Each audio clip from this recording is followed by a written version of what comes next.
What are we doing here? And where are we gonna go? It's like we just woke up one morning, and then it's welcome to the show. Don't ask any questions, just go with the flow. Make as much money as you can, and try your best not to get broke. Copy everything you see on the TV, from the hairstyles to the clothes, and don't think too often, just do exactly as you're told. And if you ever get confused, then just turn towards the alcohol. You'll still hear your thoughts, then just turn up the radio as you learn to live a lifestyle of drugs, sex, and rock and roll. But in all honesty, I just need to know, is there more to the cycle than growing and getting old? Living and dying just to leave behind a happy home and a whole lot of property that somebody else is going to own. I just really need to know before the casket's closed, 'cause I'm not willing to gamble with my soul, nor am I ready to take any chances. These are just simple life questions, and I'm just searching for some answers. Like, what are we doing here? And what is our purpose?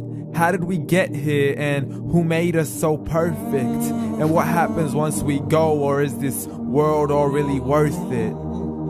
Questions we don't answer because apparently we don't really have to. There's no purpose to this life and our existence is merely natural. Then in that case, please let me ask you, did you create yourself, or was it somebody else who had fashioned you? 'Cause you're a being that's impeccable, faultless and unparalleled. You're a product of supreme intelligence, and I'm merely being rational. For there isn't a camera on this earth that can come close to the human eye, nor a computer that can compete alongside the human mind. And if the whole world was to come together, we wouldn't be able to create a single fly. So many signs, yet we still deny. As science tries to justify that all this could come from none, when it's a simple sum. 0 plus 0 plus 0 cannot possibly ever give you 1. So from where did all this order come? For everything has its origins, a maker, a creator of its own. I mean, the only reason you're watching this video is because somebody had to press upload. So we can believe in the Big Bang, but I'd rather believe in He who caused it to explode. Allah, the creator of everything along with every single soul. The ever-living, the master, the only one who is in control. Unlike his creation, beyond our imagination. And no, he's not a man, nor does he have any partners in association. He's on his own. And no, he did not ever leave us alone. Just like every manufacturer, he left us with an instruction manual. The Quran and Islam, and I'm sorry to jump to conclusions, but it's the only one possible. The only definition of God is the one and only supreme being. It's logical. A book with 0 contradictions, with miracles that are both scientific and historical. All revealed over 1400 years ago.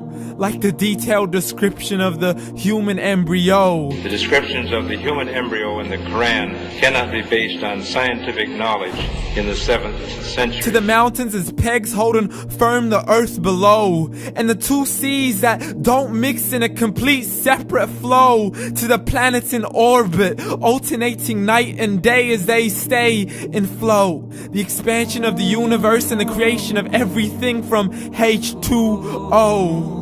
To the stories of the past and the preservation of Pharaoh. To identifying the lowest point in the land where Persia defeated Rome.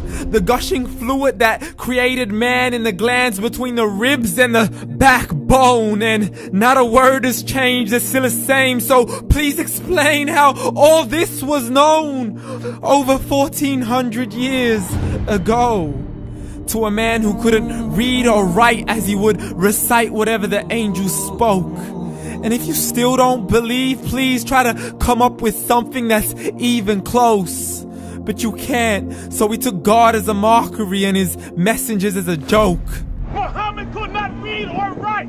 How's somebody who can't read or write gonna start a religion? Dismissed his scriptures as legends and tales of the ancient folk as we live life according to our whims, desires, and hopes. saying this life is the only home we will ever know. We will live then die, then simply turn to bones. YOLO! Correction, after the grass dies, the rain arrives and it regrows, and Allah promises to do the same thing to your very soul and bring you back from your very fingertips to your toes, as the all-seeing supreme being watches us so close, and we are surely being tested in our wealth, our health, and our self, and everything that we've been blessed with. So believe, for we will surely be resurrected and be brought back to our Lord and account for every single deed, as He hands us our books and orders us to read. From the bad to the good and everything in between. You yourself are sufficient for your own accountability, so don't be mad at me. You are the one who thought He wouldn't come back to me. I gave you a whole life long to search after me, but you were busy in all that which was temporary. So read, and glad tidings to all those who believed. And if you disbelieve, read. And don't let that day be the first day you find out what your life really means. Read.